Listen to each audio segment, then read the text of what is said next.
Well, hello there folks, how are you? I hope I find you very well indeed, and a warm welcome back to What's for Tea. So today I made a delicious batch of peanut butter fudge.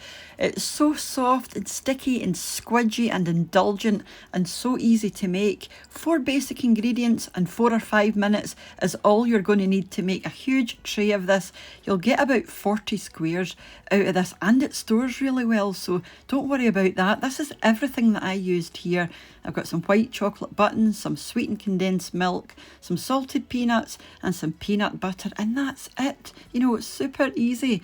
This is the white chocolate, well, not technically chocolate, but I used white chocolate buttons.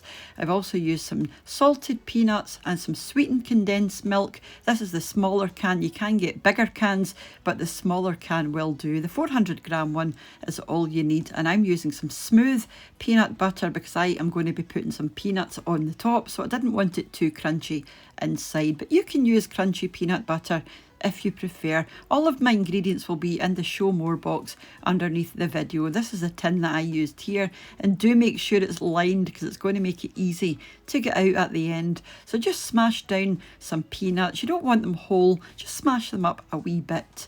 And then to make your fudge, all you have to do is pop your white chocolate and your condensed milk into a bowl. Whack that into the microwave for a minute, give it a wee stir, then put it in for another few seconds, you know, just until it's completely melted like this.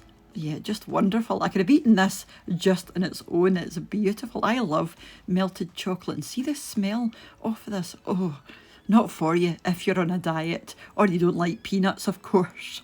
So into this pop your peanut butter, whatever peanut butter you're deciding to use. Give that a good stir through, and the heat that's in your chocolate will be enough, you know, to make sure that this is all melted in and combined nicely. You don't have to put it back into the microwave. So once it's nicely combined, all you have to do is tip this into your prepared tray, but make sure, like I said, it is lined because it's going to make it a doddle to get out of your pan at the end. Now you can just squash this down with your hands. Just make sure your hands are clean, of course, but you can do it with a spoon, but I think it's much easier just doing it with your hand, and it won't stick to your hand either. The last thing we want to do whilst it's still warm is pop your chopped nuts on the top.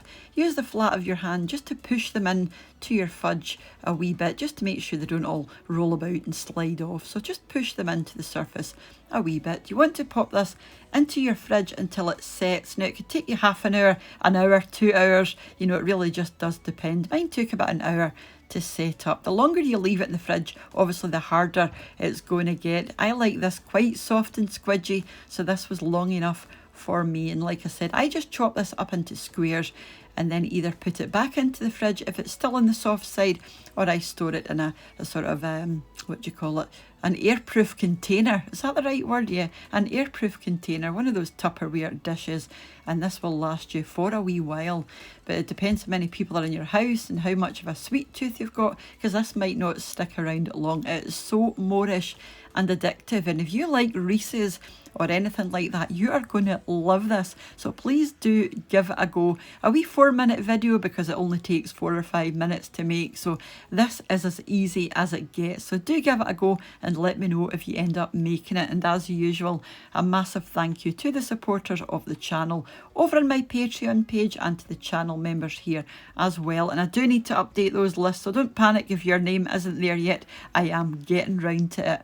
And if you're not following me over on Instagram yet, I'm What's for Tea 3 over there. So yeah, thank you to everybody who's came over and followed me there, and thank you all for watching and leaving your lovely comments. And I will catch up with you during the week for meals of the week, another wee shopping, unbagging, or whatever else comes my way. Until I do see you, take care of yourselves, lots of love, and bye for now. Bye now.